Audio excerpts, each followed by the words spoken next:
तो आज हम लोग सम कॉमर्शियली इंपॉर्टेंट एल्कोहल्स की रीडिंग लगा लेते हैं और जिसमें सबसे फर्स्ट एल्कोहल हमारा है methanol. Methanol that is CH3OH also known as wood spirit. Methanol को हम ऊड स्प्रिट के नाम से भी जानते हैं। ऐसा क्यों? Because it was produced by destructive distillation of wood, क्योंकि इसे ऊड के डिस्ट्रक्टिव डिस्टिलेशन से बनाया गया था। अब डिस्ट्रक्टिव डिस्टिलेशन इसमें एक वर्ड आया है। डिस्ट्रक्टिव डिस्टिलेशन का मतलब होता है कि जब किसी भी सब्सटेंस को एक क्लोज कंटेनर के अंदर या कहीं क्लोज बॉइलिंग ट्यूब के अंदर बंद करके उसे तब तक हीट किया जाता है जब तक कि वो वेपर में कन्वर्ट हो जाए। तो इस डिस्टिलेशन को हम डिस्ट्रक्टिव डिस्टिलेशन बोलते हैं। मतलब उसको इतना ज़्यादा हीट करना कि वो डिस्ट्रक्ट हो जाए, खत्म हो जाए, वेपर में कन्वर्ट हो जाए। तो वूड को हीट किया गया बॉइलिंग ट्यूब के अंदर ताकि वो पूरी तरह से कम्प्लीटली वेपर में कन्वर्ट हो जाए। तो इसलिए ऐसे डिस्टिलेशन को हम डिस्ट्रक्टिव डिस्टिलेशन बोलते हैं। Today, most of the methanol is produced by catalytic hydrogenation of carbon monoxide at pressure and temperature and in presence of ZnO and Cr2O3 catalyst।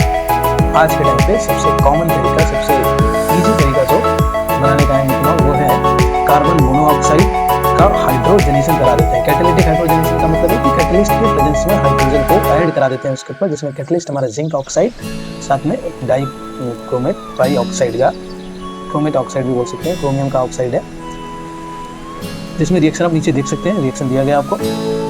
आगे कह रहा है कि methanol is a colourless liquid and boils at 337 kelvin. Methanol colourless liquid है। Colourless होना भी चाहिए था क्योंकि अल्कोहल का फर्स्ट मेंबर है और जितने भी हमारे ऑर्गेनिक कंपाउंड्स होते हैं, जो स्टार्टिंग के मेंबर होते हैं वो जनरली कलरलेस होते हैं और जैसे जैसे धीरे धीरे नंबर ऑफ कार्बन बढ़ते जाते हैं, अट्रैक्शन बढ़ता जाता है, कलर धीरे धीरे विजिबल होता जाता है। इसका बॉइलिंग पॉइंट में दिया गया 337 केल्विन एंड कह रहा है it is highly poisonous in nature. इसका नेचर जो है काफी पॉइजनस होता है, जहरीला होता है।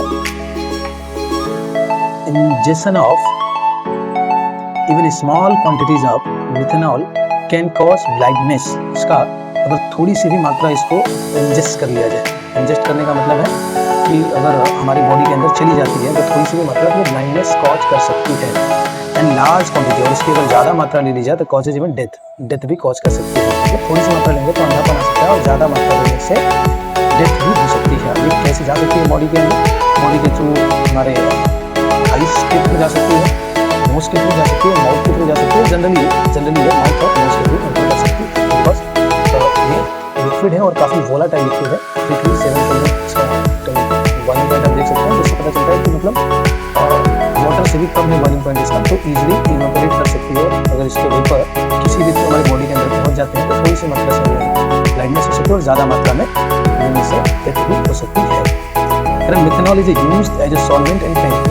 पेंट के अंदर मिथेनॉल को एज ए सॉल्वेंट यूज किया जाता है, वार्निश के अंदर and chiefly for making formaldehyde. आगे फॉर्मल्डिहाइड बनाने का काम आता है। फॉर्मल्डिहाइड क्या होता है? फॉर्मल्डिहाइड वही है जो बायोलॉजी में आपने देखा होगा कि बहुत से हमारे सेल्स होते हैं जिनको स्टोर करते हैं, फॉर्मेलिन सोल्यूशन के अंदर स्टोर करके रखते हैं। तो फॉर्मल्डिहाइड का 40% अगर एक सोल्यूशन बनाया जाए तो उसको फॉर्मेलिन के नाम से जानते हैं। फॉर्मेलिन क्या होता है? तो एक अच्छा प्रिजर्वेटिव का काम आता है बायोलैब के अंदर, जिसके अंदर ढेर सारी सैंपल्स हम रखे रहते हैं। बाकी फॉर्मल्डिहाइड बनाने के काम आता है CH3OH। कैसे आता होगा? फॉर्मल्डिहाइड क्या है? First member of aldehyde. अगर CH3OH का Cr3 के प्रेजेंस में ऑक्सीडेशन करा दिया जाए तो ये फॉर्मल्डिहाइड बन जाएगा, जिसका 40% सोल्यूशन फॉर्मेलिन कहलाता है। बाकी इसका यूज सॉल्वेंट की तरह पेंट और वार्निश में किया जाता है। वार्निश पेंट क्या होती है आप देखें, पेंट करने के लिए जिसको नाम प्राइमर के नाम से जिसको जानते हैं, जनरली उसको वार्निश भी कहते हैं। And second one is ethanol. Ethanol that is C2H5OH। It is obtained commercially by fermentation. Ethanol को कॉमर्शियली फर्मेंटेशन से बनाया जाता है। फर्मेंटेशन का मतलब क्या होता है? किण्वन। किण्वन का मतलब यूजुअली सड़ा के बनाना। The oldest method is from sugar. जो सबसे पुराना इसका तरीका था प्राचीन काल में जिससे लोग बनाया करते थे, उसमें शुगर से बनाते थे इथेनॉल को। शुगर कहाँ से मिलता था? The sugar in molasses, sugar cane और फ्रूट्स सच एज ग्रेप्स। तो मोलासेस के अंदर जो शुगर होता है, शुगर केन के अंदर जो शुगर होता है, और फ्रूट्स जिसमें सबसे फेमस फ्रूट ग्रेप। जनरली हमारे यहाँ इंडिया के अंदर दो चीज़ों से ज़्यादा ये बनाया जाता था, शुगर केन हो गया और ग्रेप्स, अंगूर। इनको सड़ा के बनाया जाता था। कैसे बनाया जाता था? तो कह रहा है कि is converted to glucose and fructose. इनको फर्स्ट ऑफ ऑल ग्लूकोज और फ्रक्टोज में कन्वर्ट करते हैं। कैसे करते हैं? In the presence of an enzyme invertase. Invertase नाम का एक एंजाइम होता है जो सुक्रोज को, सुक्रोज कहाँ से मिलता है? वही शुगर केन या ग्रेप्स के अंदर जो शुगर होता है उसी को सुक्रोज बोलते हैं। जो मिठास होती है सुक्रोज की वजह से होती है। उस सुक्रोज को एंजाइम की प्रेजेंस में, इन्वर्टेज नाम के एंजाइम की प्रेजेंस में ग्लूकोज और फ्रक्टोज में कन्वर्ट किया जाता है। फिर क्या होता है? Glucose and fructose undergo fermentation in the presence of another enzyme, zymes. मतलब फर्स्ट ऑफ ऑल इन्वर्टेज नाम का एंजाइम है जो सुक्रोज क्या मतलब शुगर मतलब मिठास, किसी मिठास, तो जनरली हमारे शुगर केन और ग्रेप्स के अंदर जो मिठास होती है सुक्रोज की वजह से होती है, उस सुक्रोज को सबसे पहले इन्वर्टेज नाम का एंजाइम कन्वर्ट करता है ग्लूकोज एंड फ्रक्टोज में, फिर इन ग्लूकोज और फ्रक्टोज को जाइमेज नाम का एंजाइम कन्वर्ट कर देता है इथाइल अल्कोहल या इथेनॉल में। अब ये एंजाइम क्या होते हैं, इनकी स्टडी हमें बायोमॉलिक्यूल्स के अंदर करनी है और डीप करनी है। तो अभी हम इतना समझ के चलते हैं कि दो एंजाइम को आप जैसे अगर समझना हो तो समझ सकते हैं, जैसे कैटलिस्ट होता है वैसे ही बायो कैटलिस्ट बोले जाते हैं एंजाइम को, कि मतलब बायोलॉजिकल जो रिएक्शन होती है उनको कैटलाइज करने के लिए जो कैटलिस्ट यूज किए जाते हैं उनको जनरली एंजाइम्स के नाम से जानते हैं। तो इन्वर्टेज नाम का एंजाइम सुक्रोज को first of all glucose and fructose में कन्वर्ट करता है and then zymase in glucose and fructose को कन्वर्ट कर देता है इथेनॉल के अंदर और साथ में कार्बन डाइऑक्साइड गैस रिलीज हो जाती है।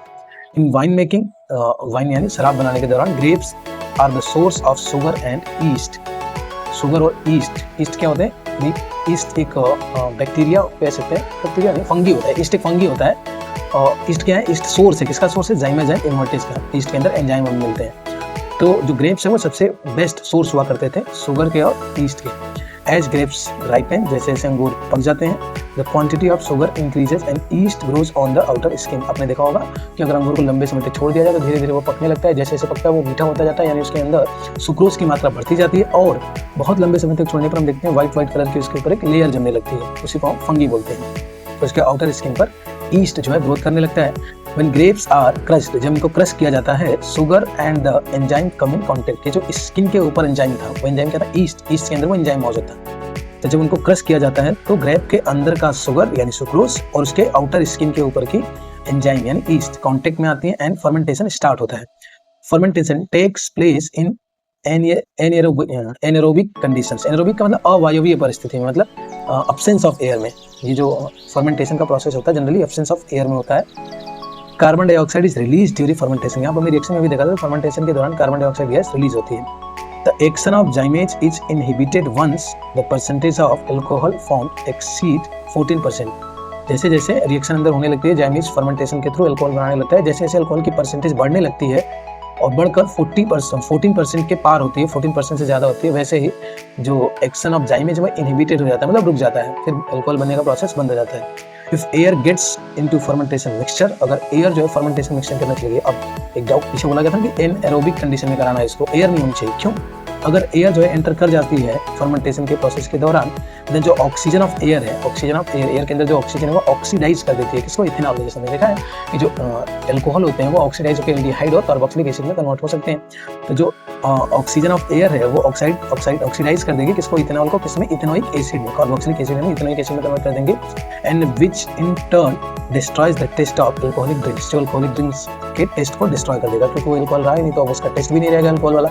इथेनॉल इज ए कलरलेस, अब नीचे जो पैराग्राफ चेंज करके लिखा हुआ इथेनॉल के बारे में कुछ फिजिकल प्रॉपर्टीज का लिखा है, क्या लिखा है, ethanol is a colourless liquid which boiling point 351 kelvin.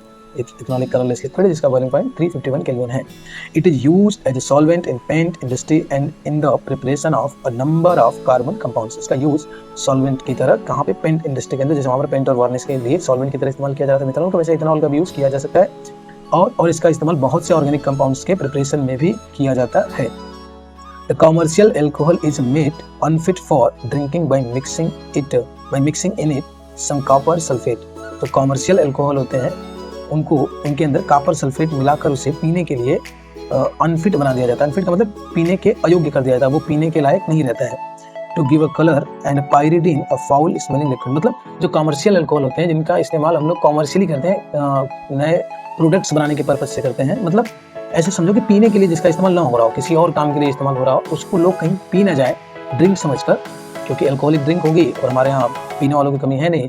अब मान लो फैक्ट्री के अंदर अल्कोहल भेजा जा रहा है रॉ मटेरियल की तरह, की बहुत सी चीज़ें बनानी है जिनके लिए ऐसा रॉ मटेरियल अल्कोहल चाहिए। अब ये इथेनॉल जो कि यही अल्कोहल है जो नॉर्मली ड्रिंक्स में भी इस्तेमाल करते हैं, ये इथेनॉल अगर पहुँचता है तो फैक्ट्री के अंदर हो सकता है कि लोग इसकी जो है ब्लैक मार्केटिंग करने लगे। तो इससे बचने के लिए इसमें दो चीज़ें मिलाई जाती है। पहली कॉपर सल्फेट, जिससे वो अल्कोहल का कलर खत्म हो जाता है, ब्लू कलर आ जाता है, जिससे पहले लोग समझ जाते हैं कि नहीं पीना है। सेकंड, इसकी स्मेल तो भी अल्कोहल वाली रहती है, तो इसमें पायरिडीन मिलाया जाता है जो फाउल स्मेल देता है, गंदी स्मेल देता है। तो दो चीज़ें मिला दी जाती है, कॉपर सल्फेट एंड पायरिडीन, जिससे वो पीने के लिए अनफिट हो जाता है। अब लोग इसे पीना नहीं चाहते। इस प्रोसेस को हम बोलते हैं denaturation of alcohol. Denaturation of alcohol, alcohol का विकृतीकरण, मतलब अल्कोहल को खराब कर दिया, पीने के जैसा नहीं छोड़ा। अब इसका इस्तेमाल कैसे होगा, जैसे करना चाह रहे थे, यानी कॉमर्शियल यूज करेंगे इसका। Nowadays large quantities of ethanol are obtained by the hydration of ethane। आजकल ज़्यादा अमाउंट में यानी कॉमर्शियली इथेनॉल का इस्तेमाल हाइड्रेशन ऑफ एथीन से किया जा रहा है। ठीक है, थैंक यू।